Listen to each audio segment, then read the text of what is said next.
দেখুন, হ্যাঁ, আপনি যেটা শুনেছেন একটা MA অ্যাপ্লিকেশন নাকি করেছে, অর্থাৎ মডিফিকেশন অ্যাপ্লিকেশন করেছে, হুম সেটা আমরাও শুনেছি। হুম কিন্তু আমাদের কাছে সরকার তো কোনো কপি দেয়নি, আমরা জানি না। কারণ 4 সপ্তাহের মধ্যে একটা রিটেন হুম সাবমিশন সুপ্রিম কোর্ট করতে বলেছিল, আর 6 সপ্তাহের মধ্যে হুম ডিএটা বিটিয়ে দেওয়ার কথা বলেছিল। হুম এখন দেখুন, এই 4 সপ্তাহে কিছু করলো না, সেটা সেটা আমরা ধরছি না। হুম কারণ এখনো প্রায় 2 সপ্তাহের মতো হুম বাকি আছে 6 সপ্তাহ হতে। হুম তা এখন সেক্ষেত্রে যদি দেখা যায় যে 6 সপ্তাহের আগেই হুম আপনার ডিএটা দেওয়ার জন্য সরকার উদ্যোগ গ্রহণ করেছে, হুম তাহলে তো ভালোই। হুম তাহলে তো সরকার মানে সরকারি কর্মচারীরা এখন 25% পাচ্ছে। পরবর্তীকালে 4 আগস্ট যে হুম মামলাটা আছে, সেক্ষেত্রে সুপ্রিম কোর্ট যা বলবে হুম সেটাই শিরোধার্য।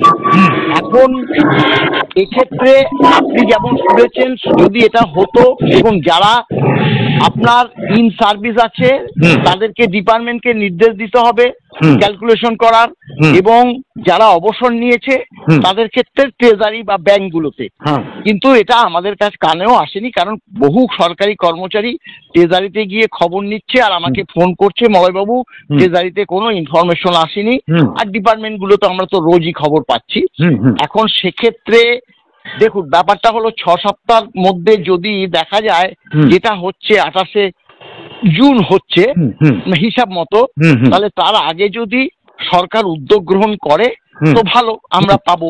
হুম আর যদি না করে, হুম 28 তারিখ পেরিয়ে গেলে হুম আমরা কিন্তু এই সরকারের বিরুদ্ধে, সরকার বলতে চিফ সেক্রেটারি এবং ফিনান্স সেক্রেটারির বিরুদ্ধে হুম আদালত মাননার দায়ের করব। কারণ হ্যাঁ, কন্টেম্প পিটিশন দায়ের করব, হুম এবং এটা কিন্তু সর্বোচ্চ আদালত, হুম এটা মাথায় রাখতে হবে। হুম কারণ ট্রাইব্যুনাল থেকে কন্টেম্প করেছিলাম, একদম পালিয়ে গিয়ে মানে উচ্চ আদালতে এসেছিল, হুম উচ্চ আদালতে মামলায় হারলো।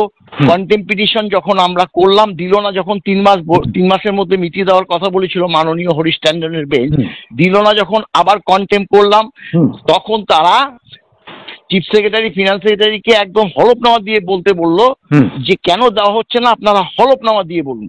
তখন হলফনামা দিল বটে, বলল যে সরকারের অর্থনৈতিক অবস্থা ভালো নয়, তাই আমরা সর্বোচ্চ আদালতে SLP দায়ের করেছি, মহামান্য আদালত আমাদের কিছুদিন সময় দিন, বলে তারা সুপ্রিম কোর্টে পালিয়ে গেল। সুপ্রিম কোর্টে যা রায় হয়েছে সেটা মানে সবাই জানে, সকল ধরনের কর্মচারী সমাজই জানে কি রায় দিয়েছে। স্বাভাবিকভাবে যদি সুপ্রিম কোর্টে যদি কন্টেম্প পিটিশন আমরা দায়ের করি, তখন কোথায় পালিয়ে যাবে?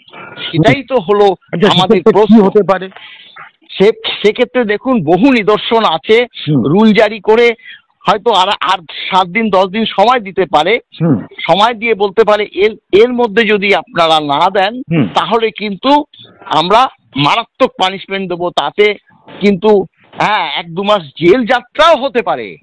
ওই ফিনান্স সেক্রেটারি হ্যাঁ, এরকম নিদর্শন আছে তো। বেতন বন্ধ করে দিয়েছে, তারও নিদর্শন আছে। আচ্ছা আচ্ছা, West Bengal state electricity distribution কোম্পানিকে যে দেয়নি বলে আপনার বেতন বন্ধ করে দিয়েছিল, সুরসুর করে দিয়েছে। হ্যাঁ, সেটা তো আমরা চাই না। দেখুন, চিফ সেক্রেটারি, ফিনান্স সেক্রেটারি বলে কথা, সর্বোচ্চ পদ অফিসিয়ালি মানে পশ্চিমবঙ্গ সরকারের। তারা যে তাদের জেল যাত্রা বা চাকরি চলে গেলেও তাদের কারিগরি টাকা আছে, তারা জীবনযাপন চালিয়ে যেতে পারবে। কিন্তু সামগ্রিকভাবে কর্মচারী সমাজের কাছে তো মুখ পুড়বে। বিভিন্ন রাজ্যে তো হ্যাঁ, রাজ্যের বদনাম বিভিন্ন রাজ্য যখন জানবে, তখন কি করবে? বিয়েটা কিন্তু অনির্বাণদা দিতেই হবে, দিতেই হবে, দিতেই হবে। এইটুক আমরা একদম বলে দিচ্ছি।